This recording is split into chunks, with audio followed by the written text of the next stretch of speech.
বলেন তো আকাশের মালিককে, জমিনের মালিককে? বিধানটা কাজ চলবে, চলছে কার? আল্লাহটা। 16 বছর আল্লাহ খুব বিপদের মধ্যে রাখছিল এই দুনিয়ার। কথা বলেন ঠিক নেবে ঠিক? হ্যাঁ, আল্লাহ কটক পর্যন্ত সরবেত দেয় নেই ভাই। আমি নীলফামারী মাহফিলে যাচ্ছি, ড্রাইভার ওই 7 মাথার মধ্যে গাড়ি স্লো চালাচ্ছে, খুব জ্যাম। এক অটোওয়ালা একে কান্নাকাটি শুরু হয়ে গেছে। কারণ কি? অটোর গ্লাস একে ভাঙ্গি চুরমার করে দিয়েছে জেব্রাইলেরা। কতদিন আগে তো জেব্রাইলেরা মনে হয় ওহির জ্ঞান আসছিল আমার কাছে। কথা বলেন ঠিক নেবে ঠিক? হায় হায়, এই জিব্রাইলেরা গ্লাস টালার সামনে ভেঙে দিয়ে চুরমার করে দিয়েছে। আমি ড্রাইভারকে বললাম, অটো ড্রাইভার ভাই, তোর এই কান্নার কারণ কি? গ্লাস ভাঙলো কেন? ওই গ্লাসের মধ্যে লেখা ছিল আল্লাহ সর্বশক্তিমান। আর এই অপরাধে জামাতের লোক মনে করি ওই গ্লাস ভাঙি চুরমার করে দিয়েছে। আচ্ছা, আল্লাহ কি খালি জামাতি ইসলামের? কথা বলেন না কেন? সমস্ত সৃষ্টির মালিক হচ্ছেন আল্লাহ। এই অপরাধে গ্লাস ভাঙি দিয়েছে, তাহলে আল্লাহর কত বিপদ আছে কি কন? মানে আল্লাহ ভালো গাড়ি চড়া তো দূরের কথা, আল্লাহ অটো তো সরবেত দেয় নাই, কি বিপদ হতাছিল আল্লাহ। তাহলে বলেন আল্লাহ যাহা পারে অন্য কেউ সেটা পারে, এটা মনে করা শিরক। বেশি সংখ্যক মানুষ এটা মনে করি। আলা লাহুল খালকু ওয়াল আমর। আমার আল্লাহ ডাক দিয়ে বললেন, নবী আপনি জানিয়ে দেন, সৃষ্টি যেহেতু আমার, আমি আকাশ বানিয়েছি, জমিনটাও আমি আল্লাহ বানিয়েছি। এই পৃথিবীর সমস্ত হুকুম আহকাম, প্রতিটি মানুষের জীবন পরিচালনা হবে আমার বিধান দিয়ে। এটা কার কথা? যেখানে আমার সৃষ্টি সেখানে আমার আইন থাকা লাগবে। নির্দেশকার?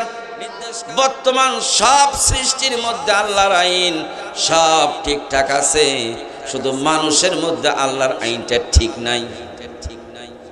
তার কারণ আল্লাহ মানুষকে স্বাধীনতা দিয়েছিলেন একটু পরীক্ষা করার জন্য, দেখি বান্দা কি করে। কিন্তু এই পরীক্ষা দিতে গিয়ে আমরা মানুষ, মানব সমাজ, বেশি সংখ্যক মানুষ ব্যর্থতার পরিচয় আমরা দিয়েছি। কথা বলেন না কেন? তাহলে আমার আল্লাহ ডাক দিয়ে বললেন, সৃষ্টি আমার, হুকুম চলবে আমার। আর কিছু সংখ্যক মানুষ মনে করলো আল্লাহ সব পারে, এটা না, এটা মানুষও পারে। এটা মনে করে কোরআনের বিকল্প নীতিমালা, সংবিধান, আদর্শ যারা মেনে নিয়েছে, এরা পুরাটাই শিরকের মধ্যে লিপ্ত। আমার আল্লাহ রাব্বুল আলামিন বলছেন, নবী আপনি জানিয়ে দেন, ওই মানুষগুলো কিয়ামতে যদি আমার কাছে বাঁচতে চায়, ওই মানুষগুলো কিয়ামতের ময়দানে আমার সামনে দাঁড়ানোর ভয় যদি এই মানুষগুলোর অন্তরের মধ্যে থাকে, আপনি জানিয়ে দেন ওই শিরিকগুলো পরিত্যাগ করে আমার কোরআনের কাছে, বিধানের কাছে যেন আত্মসমর্পণ করে দেয় লোকগুলো। এ বলতেছেন কথাগুলোকে।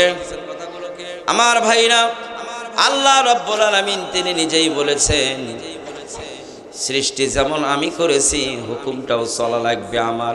নির্দেশটা কার? আগামী দিনে যে আল্লাহ সৃষ্টি করেছেন তারে হুকুমটা পৃথিবীর জমিনে চালু হোক, এটা আমরা চাই কিনা? সারা জীবন আল্লাহ রাব্বুল আলামিন ডাক দিয়া বললেন, নবীজি আপনি জানিয়ে দেন, ইসলাম আমি শোনার জন্য পৃথিবীর জমিনে আমি ইসলামের কথাগুলো কোরআনে বলি নাই। এই পৃথিবীর জমিনে ইসলাম দেখার জন্য আমি কোরআন নাজিল করেছি। বলেন তো, জন্মের পর থেকে শুরু করে এখন পর্যন্ত আমরা বলেন দেখি, বুকে হাত দিয়ে বলেন, ইসলাম কি আমরা কেউ দেখেছি? একটু আওয়াজ দিয়ে বলা লাগবে, ইসলাম কি দেখেছেন কেউ? জন্মের পর থেকে শুরু করে আমাদের জীবন ইসলাম শুনতে শুনতে পার হয়ে গেল, কিন্তু আগামী দিনে সিদ্ধান্ত নেওয়ার সময় ইসলাম দেখবেন না শুনবেন? একটু মুসলমানের মতন আওয়াজ দেওয়া লাগবে, ইসলাম দেখবেন না শুনবেন? আব্দুল্লাহ বিন উবাই বিশ্ব নবী সাল্লাল্লাহু আলাইহি ওয়াসাল্লামের পেছনের মুসল্লি, যতদিন বেঁচে ছিল সাহাবী নামে পরিচয় ছিল। মৃত্যুর পূর্ব মুহূর্ত পর্যন্ত তিনি সাহাবী নামে পরিচিত ছিল। আর পৃথিবীর মানুষের ধারণা প্রতিটি সাহাবী জান্নাতি। কথা বলেন ঠিক না ঠিক? মৃত্যুর পর আল্লাহ রাব্বুল আলামিন নিশ্চিত করে দিলেন, নবীজি আপনার পেছনের মুসল্লি আপনার পেছনেই নামাজ আদায় করে, আপনার পেছনে নামাজ আদায় করলে, আপনার হাতে হাত দিয়ে কালেমা পড়লেই যে সাহাবীর পরিচয় পাবে, জান্নাতের সার্টিফিকেট পাবে, এটা কিন্তু নয়। হে নবী, আপনি জানিয়ে দেন, এই আব্দুল্লাহ বিন উবাই যতদিন পৃথিবীর জমিনে বেঁচে ছিল, এই লোকটা কিন্তু সারা জীবন ইসলাম শুনতে ভালোবেসেছিল। কি? ইসলাম শুনতে ভালোবেসেছিল, কিন্তু ইসলাম দেখতে তিনি বেজার ছিলেন। বিশ্বনবী ইসলামী স্টেট তৈরি করে 10 বছর যখন শাসন আমল তার ছিল, তার নেতৃত্বে যখন রাষ্ট্র পরিচালনা হয়েছিল, রাসূল প্রেসিডেন্ট, এই আব্দুল্লাহ বিন উবাই তিনি কিন্তু ইসলাম দেখার পক্ষে ছিলেন না, শোনার পক্ষে ছিলেন। আজকে বেশি সংখ্যক ভাগ মুসলমান, বাংলার জমিনের 92% মুসলমান ইসলাম শুনতে ভালোবাসে। ইসলাম দেখার কথা বললে অনেক শ্রোতা উঠে যাবে এখান থেকে। একটু আওয়াজ দিয়ে বলেন ঠিক না বা ঠিক? আল্লাহ রাব্বুল আলামিন বলছেন, নবীজি আপনার তালিকায় এই লোকগুলো সাহাবী থাকলে হবে কি? এই লোকগুলো ইমানদার পরিচয় দিলে হবে কি? আমি আল্লাহ রাব্বুল আলামিন এই লোকগুলোর তালিকা করেছি মুনাফিকের খাতায়। ওয়ালা তুসাল্লি আলা আহাদিম মিনহুম মাতা আবাদান ওয়ালা তাকুম আলা কবরিহি ইন্নাহুম কাফারু বিল্লাহি ওয়া রাসূলিহি ওয়া মাতু ওয়া হুম ফাসিকুন। বলেন আল্লাহু আকবার।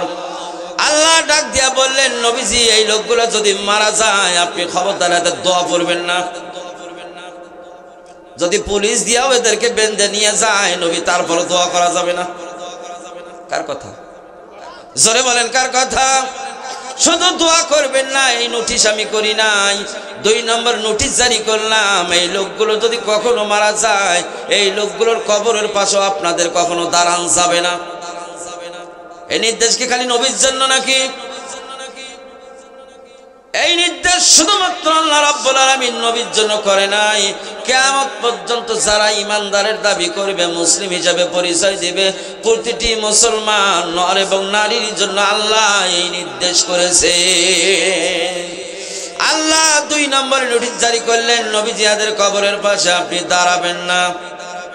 যদিও আপনাদের নিকট আত্মীয় হয়, তারপরও আপনার ভাই হোক, আপনার বাপ হোক, আপনার দাদা হোক, চাচা হোক, 14 গোষ্ঠীর আত্মীয় যদি এই মানুষগুলো আপনার হয়, খবরদার নোটিশ জারি করলাম, এদের জন্য দোয়ায় 44 ধারা জারি করলাম।